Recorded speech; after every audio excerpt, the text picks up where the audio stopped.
fluorescent lights of my office hummed. A lonely sound at 8 p.m. I'd just wrapped up a project, feeling that familiar mix of exhaustion and satisfaction. I sent a quick text to my wife, Sarah. Just finished up?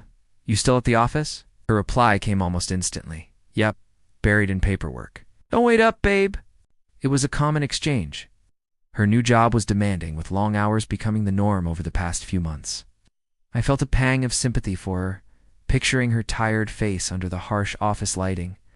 Driving home, I decided to do something nice. Maybe I'd swing by her office, surprise her with her favorite late-night coffee and a pastry. It was a small gesture, but I missed her. We felt like two ships passing in the night recently, and I wanted to bridge that distance, even just for a moment.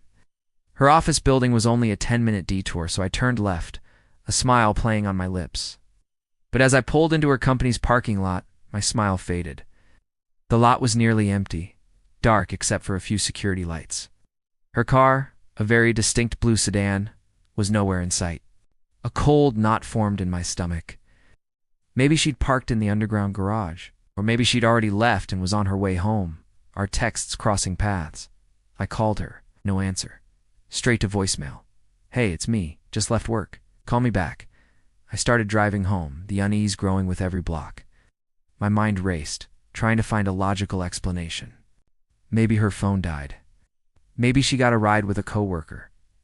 But then why lie about being at the office? The questions swirled, each one darker than the last. Then a thought struck me, a memory from a few weeks ago. She'd been talking about a new colleague, Mark, how he was so helpful and really understood the pressures of the job. She'd mentioned his name a little too often, I'd thought at the time, but I dismissed it as professional admiration. I remembered her mentioning he lived in the new apartment complex over on Oak Street, the one with the fancy gym. It was on my way home, a long shot, but the knot in my stomach was now a lead weight, pulling me there. I told myself I was being paranoid, that I was letting my tired mind get the better of me. I was probably going to feel ridiculous when I drove by and saw nothing, but I wasn't wrong. As I turned onto Oak Street, my headlights swept across a row of visitor parking spots, and there it was, a little blue sedan parked right under a streetlight as clear as day. My breath hitched. It was unmistakable. I pulled over to the other side of the street, my heart pounding in my ears, drowning out the sound of the radio. For a moment, I just stared. It couldn't be real.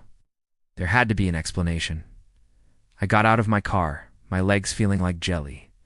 I walked towards the building's entrance, my eyes scanning the directory next to the call box, and there it was. Davis Apt, 3B. Mark Davis. The knot in my stomach turned into a physical ache.